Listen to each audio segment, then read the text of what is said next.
नमः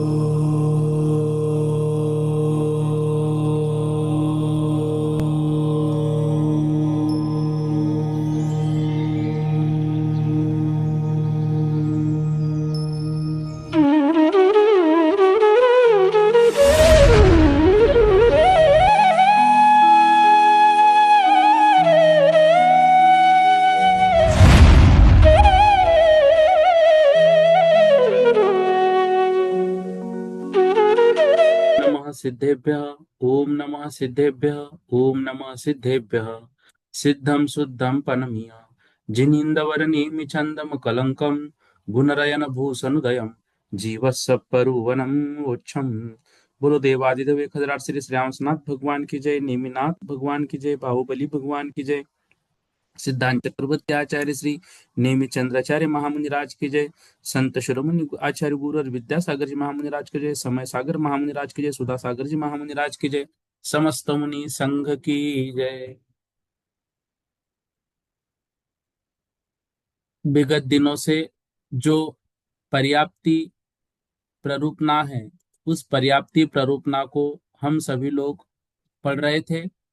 और पर्याप्ति प्ररूपना में अभी तक हमने प्रत्येक जो जीव की पर्याप्ति है, वह पर्याप्ति किस तरह से पूर्ण होती है, कौन से जीवों की पूर्ण होती है तो उनको क्या कहते हैं, किन जीवों की अधूरी रहती है तो उनको क्या कहते हैं, जिन्होंने प्रारंभ किया लेकिन पूर्ण करने ही वाले हैं परंतु अभी पूर्ण नहीं हुई उनको क्या कहते हैं।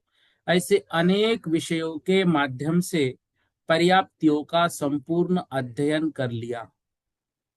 अब पर्याप्ति एक तरह से समझिएगा कि कारण है, और जो प्राण है जिसका अधिकार आज से हम प्रारंभ कर रहे हैं, प्राण यूं समझिए कि उसका कार्य है। पर्याप्ति क्या है? पर्याप्ति कारण है, और कार्य जो है वह वह क्या है? वह प्राण है। तो उस प्राण के विषय में आज हमको चर्चा करनी है कि वह प्राण होते क्या है, और उन प्राणों के माध्यम से ही हम सभी जीव जो है तो जी रहे हैं। और वह जो प्राण है, वह प्राण सभी प्रकार के जीवों में नित्य रूप से होते ही है। इस कारण से इस प्राण को भी हमें बहुत अच्छे तरीके से समझते हुए ही आगे बढ़ना है। देखिएगा, ये जो प्राण है, ये प्राण आगम में 10 प्रकार के कहे हैं, और इन 10 प्रकार के प्राणों को हमें याद भी करना है, और इन प्राणों को याद करके इनके विषय में समझना भी है। देखिए आपके स्क्रीन पर ये, हाँ, ये प्राण अधिकार जो है आया है। इससे पूर्व एक 2 मिनट में हम थोड़ी चर्चा कर लेते हैं कि पर्याप्ति के विषय में हमने क्या पढ़ा, ताकि प्राण जो है वो समझने के लिए पर्याप्तियों को समझना बहुत आवश्यक है। देखो, एक शॉर्टकट रूप में, वैसे सभी को याद है, ग्रहण की गई आहार वर्गना को खल रस भाग आदि रूप परिणमाने की जीव की शक्ति को पर्याप्ति कहते हैं। पर्याप्ति होती है, हम सभी को याद है, आहार, शरीर, इंद्रिय, श्वासोश्वास, भाषा और मन। इसमें 2 प्रकार के जीव हमने पढ़े, पर्याप्त और अपर्याप्त। जिनकी पर्याप्ति अपूर्ण होती है, पर्याप्तक नाम कर्म का उदय है, वो पर्याप्त कहलाते हैं। और जिनके अपर्याप्त नाम कर्म का उदय रहता है, पर्याप्तियां पूर्ण करने में जो समर्थ नहीं होते हैं, वो अपर्याप्त कहलाते हैं। एकेंद्रीय जीव की 4 पर्याप्ति, विकल इंद्रिय से असंगी पंचेंद्रिय तक 5 पर्याप्ति, और संगी पंचेंद्रिय तक 6 पर्याप्तियां होती हैं। आहार, शरीर, इंद्रिय, श्वासोश्वास, भाषा और मन नाम से इनकी व्याख्या हमको याद करनी है। फिर हमने 2 प्रकार के जीव देखे, निवृत्त पर्याप्त और लब्ध पर्याप्त। जिनकी पर्याप्ति अभी तक पूर्ण नहीं हुई किंतु अंतर मुहूर्त में नियम से पूर्ण हो जाएगी, वो निवृत्त पर्याप्त। और वह शरीर पर्याप्ति जब पूर्ण हो जाती है तो जीव पर्याप्त कहलाता है। जिनकी एक भी पर्याप्ति अभी तक ना पूर्ण हुई है ना पूर्ण होगी, पर्याप्ति पूर्ण होने के काल से पहले ही जिनका मरण हो जाएगा, अर्थात अपनी आयु के काल में जिनकी पर्याप्ति कभी भी पूर्ण न हो, उन्हें लब्ध पर्याप्त कहते हैं। पर्याप्तियों के पूर्ण होने में जो समय है वो हमने ये पढ़ा था कि संपूर्ण पर्याप्तियां अंतर्मुहूर्त मात्र में पूर्ण होती है, लेकिन पहले की अपेक्षा आगे आगे के पर्याप्तियों के पूर्ण होने का काल जो है वो अधिक है। इसमें ये बात पड़ी थी कि सभी प्रकार की पर्याप्तियों को आरंभ हम सभी एक साथ करते हैं, लेकिन ये पूर्ण जो होती है तो ये क्रम क्रम से पूर्ण होती है। पर्याप्ति नाम कर्म के उदय से अपने अपनी पर्याप्तियों का पूर्ण होना ही पर्याप्तक अवस्था होती है। इनके गुणस्थान भी हमने पढ़े थे कि कौन से गुणस्थान में जीव की कौन सी पर्याप्ति होती है। तो लब्ध पर्याप्तक सिर्फ पहला गुणस्थान जो है उनका होता है। और जो निवृत्त पर्याप्तक अवस्था होती है, तो निवृत्त पर्याप्तक अवस्था में मिथ्यात्व गुणस्थान भी होता है और सासादन गुणस्थान भी होता है, असंयत गुणस्थान भी होता है, प्रमत्त विरत गुणस्थान भी होता है। और पर्याप्त जो है वो पहले से 14वें गुणस्थान तक सभी जीव होते ही होते। फिर इनका क्यों कौन से गुणस्थान में होता है, उस विषय में भी नियम हमने पढ़ा था। और कौन सी पर्याप्ति क्या कार्य करती, देखो आहार जो पर्याप्ति है वो आहार वर्गना को खल और रस भाग में परिणमित करती है। शरीर पर्याप्ति क्या करती है, खल और रस को हड्डी आदि रूप परिणमित करती है। इंद्रिय जो पर्याप्ति है वो आहार वर्गना को द्रव्येंद्रिय का आकार देती है। श्वासोश्वास पर्याप्ति आहार वर्गना को श्वासोश्वास रूप बनाती है। भाषा पर्याप्ति भाषा वर्गना को शब्द रूप बनाती है। और मन पर्याप्ति मनोवर्गना को द्रव्य मन रूप बनाती है। यह विषय याद रखना इसमें से। फिर से मैं दोहरा रहा हूं, आहार पर्याप्ति आहार वर्गना से परिणमित होते हुए उसको खल और रस रूप में परिवर्तित करती है। किसको, आहार वर्गना को। शरीर पर्याप्ति क्या करता है, जो खल और रस रूप द्रव्य बना था, जिसको आहार पर्याप्ति ने काम किया, उसी को वो खल को हड्डी रूप परिणमाता है और रस को रुधिर आदि रूप। इंद्रिय पर्याप्ति क्या करती है, आहार वर्गना को ही द्रव्येंद्रिय का आकार देती है। श्वासोश्वास क्या करता है, वह श्वासोश्वास पर्याप्ति आहार वर्गना को श्वासोश्वास रूप परिणमित करती है। भाषा जो पर्याप्ति है भाषा वर्गना को शब्द रूप परिणमित करती है। और मन पर्याप्ति मनोवर्गना को द्रव्य मनोरूप पर्याप्त जो है परिणमित करती है। इस प्रकार से ये विषय पर्याप्तियों में हमने पढ़ा था। आइए आज से हमको ये प्राण अधिकार जो है तो पढ़ना है। द्रव्य संग्रह में इस प्राण पर हमने विशेष चर्चा की थी। यदि आप लोगों को याद हो तो कोरोना के काल में द्रव्य संग्रह पढ़ाया था, और उस द्रव्य संग्रह में प्राण के विषय में बहुत अच्छे से उस समय चर्चा हुई थी, क्योंकि सबके पास वक्त भी बहुत था। क्लास ऐसे एक एक डेढ़ डेढ़ दो दो घंटे चलती थी, सब घर में बैठे थे, तो बहुत आनंद से उस समय कक्षाएं हुई थी और मतलब सबने बहुत आनंद लिया था। मुझे याद है द्रव्य संग्रह जब पढ़ाना पूर्ण हुआ था तो लगभग 1800 लोगों ने उसका पेपर दिया था, ऑनलाइन जो पेपर हुआ था। तो बहुत लोगों को उसमें आनंद आया था। तो उसमें प्राण चर्चा हमने की थी। देखिए, प्राण किसे कहते हैं, तो प्राण जिनके सद्भाव में जीव जीवित पने का और जिनके वियोग होने पर मरने का व्यवहार हो, उसी को प्राण कहते हैं। प्राण शब्द का सामान्य जीवन में भी हम यही अर्थ समझते हैं कि प्राण निकल गए, मतलब जीव मरण पने का व्यवहार हो गया। और जो अभी जीवित है वो क्यों है, क्योंकि प्राण अंदर है, उसी को प्राण कहते हैं। यदि इसको हम द्रव्य संग्रह के आगे और बढ़ते हुए गोमट सार में चले जाएंगे, तो यहां पर देखो, जिस प्रकार अभ्यंतर प्राणों के कारण, जो अभ्यंतर प्राण है हमारे, उसके कारण क्या होता है, हमारी आंखें खुल रही है, हमारे जो वचन है वो हम बोल पा रहे हैं, श्वासोश्वास आदि हम ले पा रहे हैं, जो भी स्पर्श हम कर पा रहे हैं। तो ये सब कुछ जो कार्य हो रहे हैं, ये अभ्यंतर प्राणों के कारण हो रहे हैं। तो हम अभ्यंतर प्राणों के कारण इन बाह्य प्राणों के द्वारा जीते हैं। मतलब अभ्यंतर प्राण तो है ही, लेकिन सोचो श्वासोच्छ्वास जो हमारा चल रहा है इसको कोई बंद कर दे तो हम जी नहीं पाएंगे। तो जैसे हम बाह्य प्राणों के द्वारा जीते हैं, उसी प्रकार जिन अभ्यंतर इंद्रियावरण कर्म के क्षोभम आदि के द्वारा जीव में जीवित पने का व्यवहार होता है, उसी को प्राण कहा जाता है। अब समझो, प्राण और पर्याप्ति में क्या अंतर है? क्या दोनों में कुछ अंतर है क्या? तो कहते हैं हाँ, प्राण और पर्याप्ति में कार्य कारण भाव होता है। प्राण क्या है? प्राण कारण है। पर्याप्ति क्या है? पर्याप्ति पर्याप्ति कारण है, प्राण कार्य है। फिर से, पर्याप्ति कारण है प्राण, मैंने शायद पहले बोला, पर्याप्ति कारण है, प्राण कार्य है। पर्याप्ति ने अभी हमने देखा, आहार वर्गना से खल रस भाग बना, उसी से फिर शरीर की हड्डी रुधिर आदि, फिर उसी से प्रत्येक इंद्रियों की स्थापना आदि हुई। तो उसमें सब में कारण क्या है? पर्याप्ति।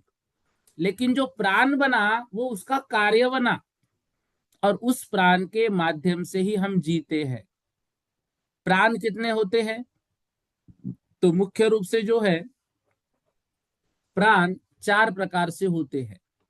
मुख्य रूप से इंद्रिय, बल, श्वासोश्वास और आयु, ऐसे चार प्राण होते हैं। इंद्रियों को पांच भागों में बांट देते हैं हम, स्पर्शन, रसना, घ्राण, चक्षु, श्रोत्र, पांच हो गए। बल को तीन भागों में, मनोबल, वचन बल, काय बल, पांच और तीन आठ हो गए। फिर श्वासोश्वास एक और आयु एक, इन दोनों को उन आठ में मिला दिया तो 10। तो कुल मिलाकर हमारे जो है तो 10 प्राण होते हैं। इस प्रकार से प्राण के विषय में एक सामान्य चर्चा हमने अभी समझी। अब जो है गाथा के अनुसार हम उसको देखते हैं। देखिए गाथा नंबर 129 आपके ग्रंथ में भी है। गाथा नंबर 129, बाहिर पाने हिम जहा, बाहिर पाने हिम जहा, तहेव अभ्यंतरे हिम पाने हिम, तहेव अभ्यंतरे हिम पाने हिम, पानन्ति जे हिम जीवा, पानन्ति जे हिम जीवा,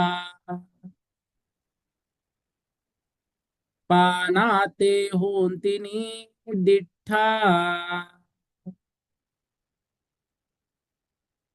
पानाते होन्ति निदिष्ठा। एक साथ बोलेंगे, बाहिर पाने हिम जहा, तहेव अभ्यंतरे हिम पाने हिम, पानन्ति जे हिम जीवा, पानाते होन्ति निदिष्ठा। यहाँ पर बता रहे हैं उस प्राण की व्याख्या क्या है, जिसको अभी हमने समझा। 129 नंबर की गाथा देखो, बाहिर पाने हिम जहा। बाहिर मतलब बाह्य प्राणों के द्वारा, जहा जैसे जीव जीता है। कैसे जी रहे हैं? बाह्य प्राणों के माध्यम से यह जीव जी रहा है। किसके माध्यम से? बाहिर, बाहिर मतलब बाह्य, पानी ही मतलब प्राणों से, जहां मतलब जैसे जीव जीता है। तहेव, तहेव उसी तरह, अभ्यंतरे हिम पाने हिम, अभ्यंतरे हिम मतलब अभ्यंतर, पाने हिम मतलब प्राणों के द्वारा, पानंती, पानंती मतलब जीता है, जे ही जीवा जैसे जीव, पानाते होन्ति निदिष्ठा, उसको प्राण ऐसा कहा गया है। उसको क्या कहते? उसी को प्राण ऐसा कहते हैं। क्या कह रहे देखो, जिस प्रकार अभ्यंतर प्राणों के कार्यभूत, अभ्यंतर प्राण जैसे बाहिर पाने हिम जहा, तो बाह्य प्राणों के माध्यम से जीव जीता है, ठीक है ना। और उन बाह्य प्राणों का कारण क्या है? अभ्यंतरी हिम पाने हिम, उसका कारण है अभ्यंतर प्राण। तो जिस प्रकार अभ्यंतर प्राणों के कार्यभूत नेत्रों को खोलना, वचन की प्रवृत्ति, श्वास लेना, श्वास छोड़ना आदि बाह्य प्राणों के द्वारा जीव जीता है। पहले पंक्ति का अर्थ क्या हुआ? बाह्य प्राणों के द्वारा जैसे जीव जीता है, ऐसे ही अभ्यंतर पाने हिम, वो अभ्यंतर प्राण ही बाह्य प्राणों के लिए काम करते हैं। तो अभ्यंतरिम पाने हिम, उस अभ्यंतर प्राणों के मतलब अभ्यंतर इंद्रियावरण कर्म क्षोभम के द्वारा जीव पानंती मतलब जीवित पने का व्यवहार करता है। उसी को पाना ऐसा निर्दिष्ट किया है। कहां पर? आगम में। प्राण किसको कहा? प्राण कहा कि जीव जो है वह अभ्यंतर प्राणों के द्वारा जो कार्य होता है, किसका कार्य होता है? बाह्य प्राणों का, नेत्र का खोलना, श्वासोश्वास का लेना आदि सब जो कार्य है, यह अभ्यंतर प्राणों के कार्यभूत बाह्य प्राणों का कार्य होता है। और इसका जो कारण है, तो अभ्यंतर इंद्रियावरण कर्म क्षोभम के द्वारा जीव जो है ऐसा पानंती जीवित पने का व्यवहार करते हैं, उसी को प्राण कहा जाता है। उसी का नाम क्या है? उसी का नाम है प्राण। उसी को प्राण यहां पर कहा है।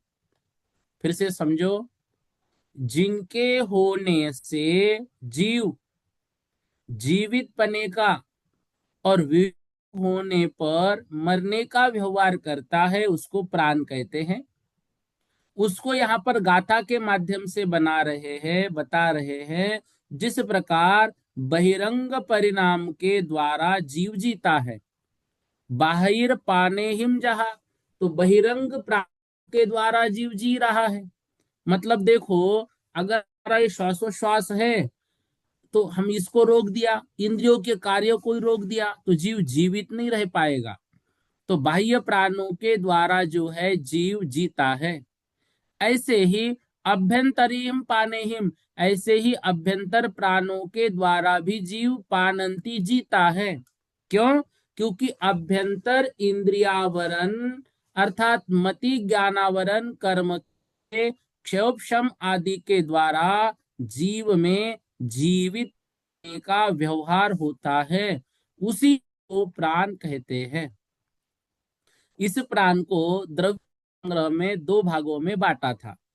पहला भाग था द्रव्य प्राण, दूसरा भाग था भाव प्राण। द्रव्य प्राण क्या है? जो पौद्गलिक द्रव्य इंद्रिय आदि द्वारा कार्य रूप आत्मा की शक्ति होती है, यह द्रव्य प्राण है। मतलब जो भी हमारा इंद्रियों के माध्यम से कार्य हो रहा है, कुछ भी कार्य, जैसे यहाँ पर बताया आंखों का खोलना, वचन की प्रवृत्ति, श्वासोश्वास, चलना उठना फिरना, सब कुछ ये क्यों हो रहा है? ये पौद्गलिक द्रव्य इंद्रियों के द्वारा हो रहा है। और यह आत्मा की शक्ति है।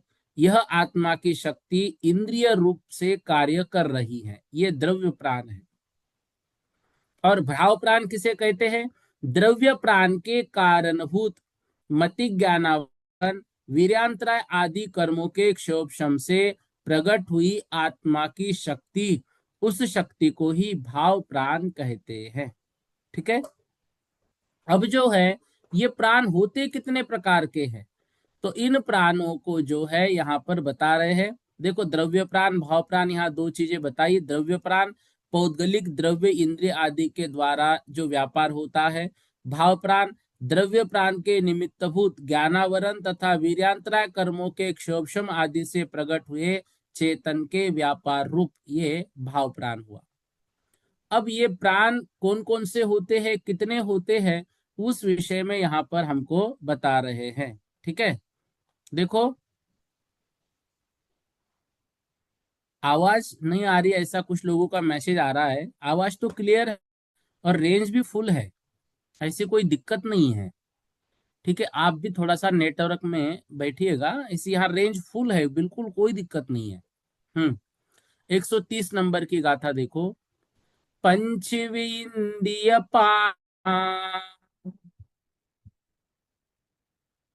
पंचविंदीय पाना, मन वचिकाये सुतिन्नि बल पाना। मन वचिकाये सुतिन्नि बल पाना,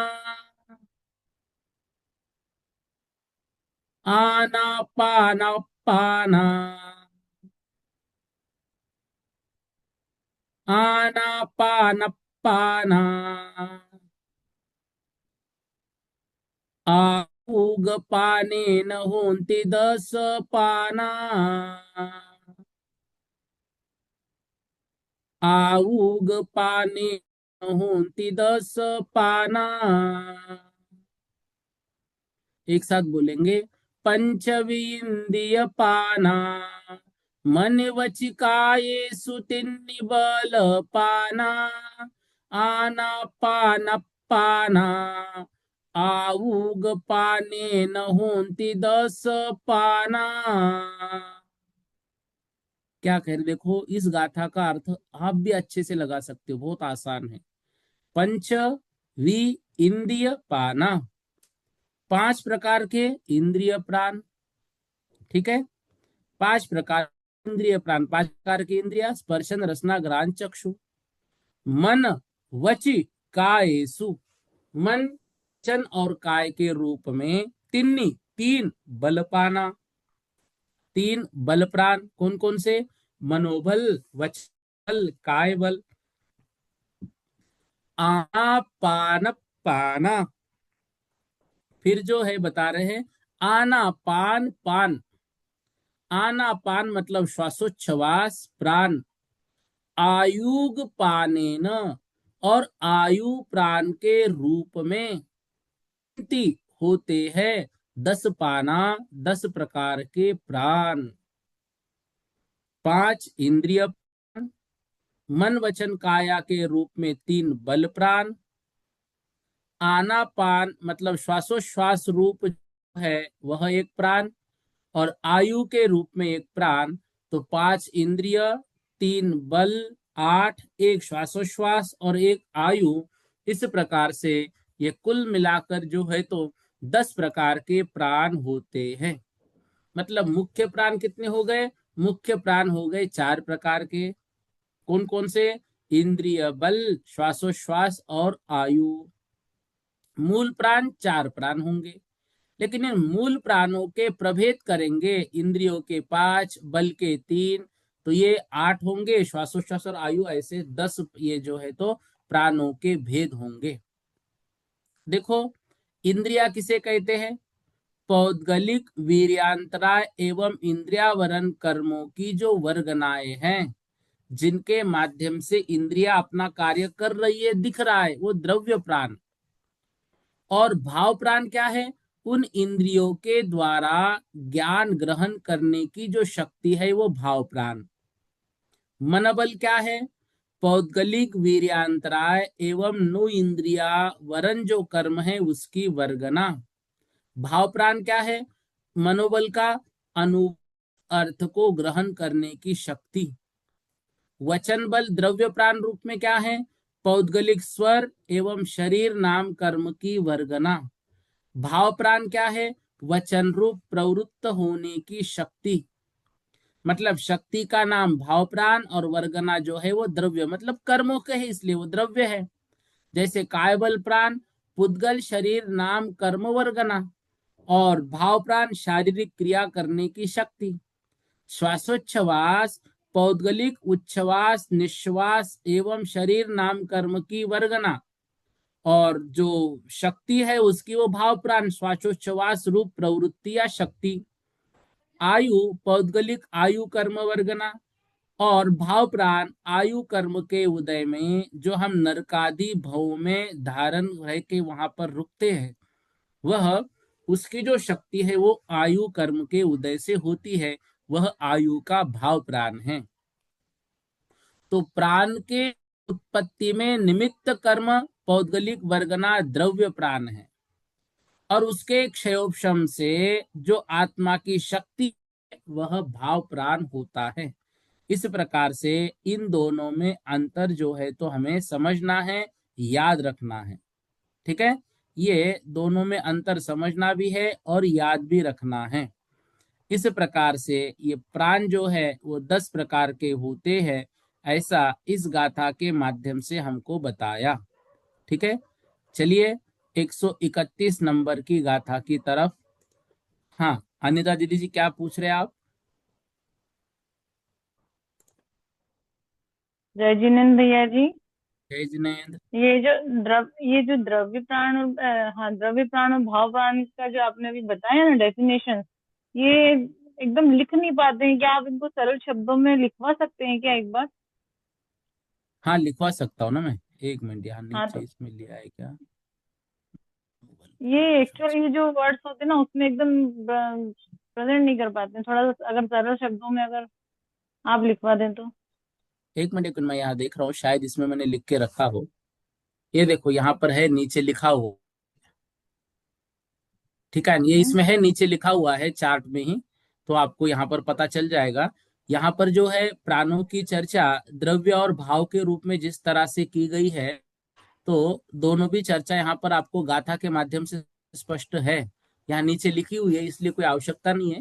और फिर भी इसमें नहीं समझ में आया तो मैं आपको बोलूंगा, और ये मैं भेजने वाला हूँ पीडीएफ में, एक्चुअली क्लास के पहले ही भेजनी थी लेकिन मैं भूल गया। ठीक है, हम्म। ये जो बातें मैंने ठीक बोली ना, यही यहाँ पर सब कुछ लिखा हुआ है। ठीक है ठीक है दीदी। भैया जी। हाँ, ठीक आप है ठीक भैया है जी, नहीं ठीक बोले है तब तक मैं आगे कैसे बढ़ू? हाँ नहीं ठीक है, वो मैं देखने में लग गई थी कि क्या लिखा है उसमें, वो इजी लैंग्वेज में नहीं होगा ना। हाँ मैं चाह रही थी नहीं, इसको ठीक है इजी ठीक है। लैंग्वेज में लिखवाना। हाँ हाँ, है इसमें है। और भी इजी, अगर आपको इसमें से नहीं समझ आया तो मैं बता, ये पीडीएफ में भेज देता हूँ। ठीक है ना, आज मैं एक्चुअली बहुत लेट आया स्कूल से, और आते ही बैठ गया यहाँ पर, तो भेजना रह गया मेरा। कोई ठीक बात है। नहीं भैया जी। हाँ ठीक हाँ, ठीक। आइए 131 नंबर की गाथा देखो। 131 नंबर की गाथा। वीर्य जुदम दिखौआ, वीर्य जुदम दिखौआ, समुत्थानो इंद्रियेषु बला, समुत्थानो इंद्रियेन्द्रियेषु बला, देहूदये कायाना, देहूदये कायाना, वचिबल आऊ आऊदये, वचिबल आऊ आऊदये। एक साथ बोलेंगे। वीर्य जुदम दिखौआ, समुत्थानो इंद्रिये सुबला, देहूदये कायाना, वचिबल आऊ आऊदये। देखिए, इस गाथा के माध्यम से हमको उन द्रव्य प्राणों की उत्पन्न होने की सामग्री बता रहे हैं, द्रव्य प्राण क्यों उत्पन्न हुए। ठीक है, अब जो बातें अभी दीदी ने कही, अनिता दीदी ने, लिखवा दो हमको, वही बातें इसमें देखो गाथा में है, और वही फिर नीचे भी है, देखो ध्यान से। वीर्य, वीर्य मतलब वीर्य अर्थात वीर्यांतराय जो कर्म है। ठीक है ना, तो वीर्य यु, फिर है वीर्य जुद, जुद मतलब युक्त, फिर मदी मतलब मति, खऊ समुत्था मतलब क्षयोपशम। तो वीर्यांतराय कर्म का क्षयोपशम, और मति ज्ञानावरण कर्म का क्षोभशम। वीर्य युक्त मदि मतलब मति, खौव समुत्था मतलब क्षोभशम। नो इंदी एंदी एसु बला, और नो इंद्रियेषु, नो इंदी एंद्रियेषु, तो नो इंद्रिय अर्थात जो नो इंद्रिय होता है, नो इंद्रिय मतलब मन। ठीक है, तो स्पर्शन रसना घ्राण चक्षु श्रोत्र ये इंद्रिय, और नो इंद्रिय मतलब मन, तो इनसे उत्पन्न होने वाला वह मनोबल। और ये छह तो मति ज्ञानावरण और वीर्यांतरा कर्म के क्षोभशम से हो रहे हैं। नो इंद्रिय इंद्रियेशु, शब्द क्या है देखो यहाँ पर, नो इंदी इंद्रियेशु, दोनों शब्द निकलेंगे, नो इंद्रिय भी और इंद्रिय भी। तो नो इंद्रिय और इंद्रिय के बल से वीर्यांतराय और मति ज्ञानावरण कर्म के क्षोभशम से ये प्राण होते हैं। देहुदय कायाना, जो देह का उदय है वह काय बल प्राण। ऊपर कौन सा बल बताया, मनोबल। वीर्यांतरा कर्म का क्षोभशम, मति ज्ञानावरण का क्षोभशम, ये जो है इसके माध्यम से इंद्रिय और नो इंद्रिय का मतलब मनोबल का जो है, तो यहाँ पर इंद्रिय का और मनोबल का इनकी उत्पत्ति होती है। अब इसको अलग अलग जब हम करेंगे तो पहले ये समझना, स्पर्शन रसना घ्राण चक्षु श्रोत्र ये जो इंद्रिया है, ये इंद्रिय प्राण और नो इंद्रिय से उत्पन्न एक मनोबल। तो पांच इंद्रियों से इंद्रिय प्राण उत्पन्न होता है और नो इंद्रियों से मनोबल प्राण होता है। लेकिन इंद्रिय प्राण हो चाहे मनोबल प्राण हो, ये छो के छो मति ज्ञानावरण और वीर्यांतराय कर्म के क्षोभशम से होते हैं। तो पहले पंक्ति में दो बातें बताई, एक बात बताई इंद्रिय बल से पांचों इंद्रिया और मनोबल से नौ इंद्रिय हुआ। ठीक है, लेकिन ये भी छह जो है वो मति ज्ञानावरण और वीर्यांतरा कर्म के क्षोभशम से जो है तो होते हैं, इस तरह से समझना। फिर देह उदय कायानो मतलब शरीर नाम कर्म के उदय होने पर कायानो मतलब काय बल प्राण। ठीक है, और फिर वचो बल, तो काय जो बल हुआ वो शरीर नाम कर्म के उदय से हुआ, और वचो बल आयु आयु हृदय, तो देह कर्म के उदय से शरीर नाम कर्म के उदय से जो प्राण हुए वो हो गया कायानो मतलब काय प्राण। अब इसके बाद दिया वचन बल आयु आयु हृदय, वचन बल आयु आयु उदय। वचन मतलब स्वर नाम कर्म, तो शरीर नाम कर्म का उदय से ही स्वर नाम कर्म का उदय होगा, और स्वर नाम से ही वचन बल का होगा। तो शरीर मतलब देह के उदय से काय बल प्राण भी होगा, और वचो बल मतलब वचन बल प्राण भी होगा। फिर दे रहे हैं आयु आयु उदय, आयु कर्म का उदय होने पर आयु बल प्राण होते हैं। इस प्रकार से प्राणों की जो उत्पत्ति है वो इस तरह से होती है। अब इसमें एक प्राण श्वासोश्वास जो है वह भी लगाना है शरीर नाम कर्म के उदय से। अब फिर से देखो, वीर्य जो है वीर्यांतराय कर्म के क्षोभशम और मति ज्ञानावरण कर्म के क्षोभशम से युद्ध मतलब युक्त होते हैं। कौन, नो इंद्रिय मतलब मन, और इंद्रिय मतलब इंद्रिय, तो मन बल और वचन बल।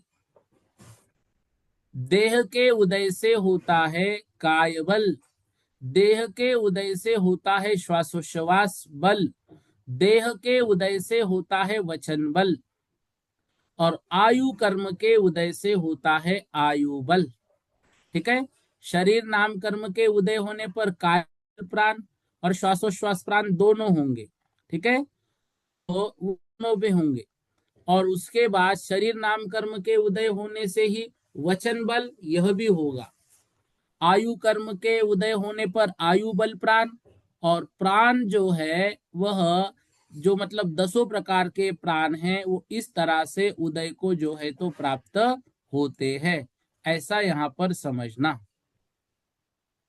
तो यहाँ पर हमने क्या समझा, मनोबल प्राण और इंद्रिय प्राण ये कैसे उत्पन्न होते हैं, वीर्यांतराय कर्म व मति ज्ञानावरण कर्म के क्षोभशम से।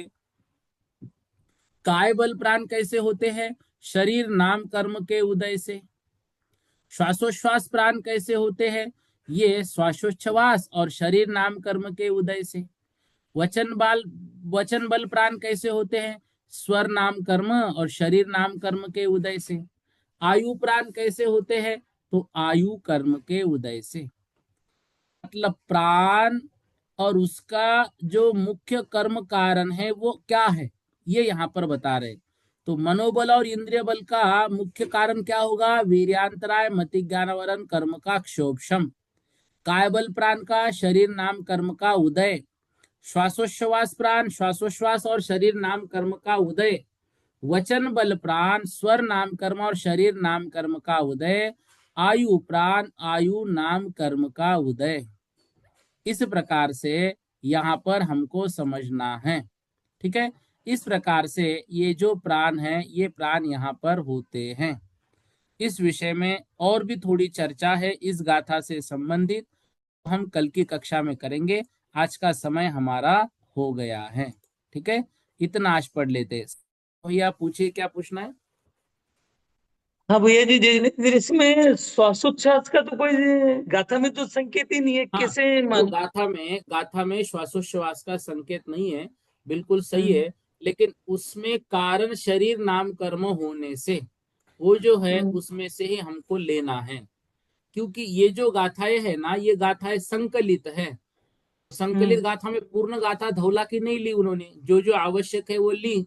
तो उसमें श्वासोश्वास जो है वो और एक गाथा में बताया था शरीर नाम कर्म का, तो वो नहीं लेते हुए यही गाथा जो है उसमें से ली है। देखो स्क्रीन पर आपके चार्ट आया, इंद्रिय प्राण और मन बल वीर्यांतरा और मति ज्ञानावरण का क्षोभशम। काय बल शरीर नाम कर्म का उदय। वचन बल शरीर नाम कर्म और स्वर नाम कर्म का उदय। अब इसमें स्वर नाम कर्म प्लस हुआ, श्वासोश्वास में शरीर नाम कर्म और श्वासोश्वास नाम कर्म प्लस हुआ। इस तरह से ये जो है वो वर्णन लेना है। क्योंकि जो विषय है वो विषय यहाँ पर ऊपर ही बताया था कि 10 प्रकार के प्राणों की उत्पत्ति जो है तो वो होती है। अब ये श्वासोश्वास जो है वो अगली गाथा में देखो 132 नंबर की गाथा में श्वासोश्वास जो है वो पर्याप्त के होता है, ये विषय दिया हुआ है। इस कारण से उसको इस गाथा से हम ले लेते हैं, ठीक है भैया। ठीक है। हाँ, गोविंद भैया ने रेज हैंड किया था क्या।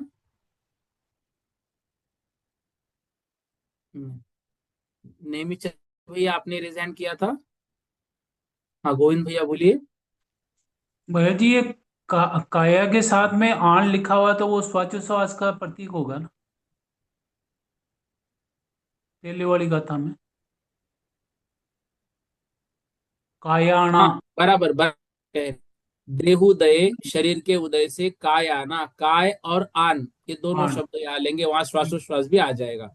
सही ठीक है कह भैया। रहे हैं आप ओके। सागर भैया जी, ठीक है। काय आन, आन से श्वासोश्वास भी यहाँ पर हो गया विषय। हाँ ठीक है। देहुदय देह के उदय से, काय मतलब शरीर और आन मतलब जो श्वासोश्वास।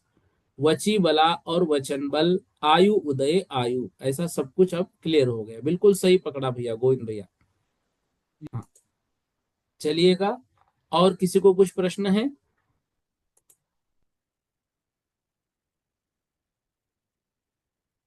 हाँ ठीक है, इतना आज हम पढ़ते हैं। इसके आगे हम कल की कक्षा में पढ़ेंगे। हाँ, बोधि समाधि परिणाम विशुद्धि स्वात्मोपलब्धि शोषो की सिद्धि चिंता मनिम चिंतित वस्तुदानिम त्वामंद मानस्य ममास्तु देवी।